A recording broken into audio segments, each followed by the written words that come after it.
Hi guys, happy Sunday అందరికి. ఇవాళ Sunday నా బ్రేక్ఫాస్ట్ వచ్చేసి పెసరట్టు అల్లం చట్నీ చేశారండి. సరే అల్లం చట్నీ రెసిపీలోకి వెళ్ళిపోదాం.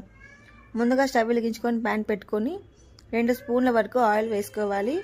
ఆయిల్ బాగా కాగిన తర్వాత ధనియాలు, పచ్చిశనగపప్పు అలాగే విద్దుపప్పు కూడా వేసి మంట లో టు మీడియం ఫ్లేమ్లో పెట్టుకొని 2 నిమిషాల పాటు బాగా కలుపుకోవాలి. కలుపుకున్న తర్వాత 1 స్పూన్ వరకు జీలకర్ర కూడా యాడ్ చేసుకొని మరొక 5 నిమిషాల పాటు లో ఫ్లేమ్లో పెట్టుకొని ఎర్రగా వచ్చేంత వరకు వేపుకోవాలి. వేగిన తర్వాత ఇందులో 10 గ్రాముల వరకు అల్లం వేసుకోవాలి. అల్లం కూడా బాగా వేగాక 5 నుంచి 6 కారానికి తగ్గట్టు ఎండుమిరపకాయలు కూడా వేసుకొని మంట లో ఫ్లేమ్లో పెట్టుకొని వేయించుకొని పక్కన పెట్టుకోవాలి. చల్లారిన తర్వాత వీటిని ఒక మిక్సర్ జార్లోకి తీసుకొని ఉప్పు, కొద్దిగా బెల్లం అలాగే చింతపండు గుజ్జు కూడా వేసుకొని మిక్సీ చేసి పక్కన పెట్టుకోవాలి. ఇప్పుడు మనం ఈ చట్నీకి పోపు పెట్టుకుందాము.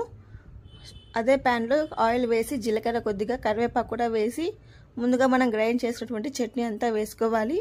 మీ కన్సిస్టెంట్కి తగ్గట్టు వాటర్ వేసుకొని పక్కన పెట్టుకోవాలి. ఇప్పుడు మనం పెసరట్లు వేసుకుందామండి.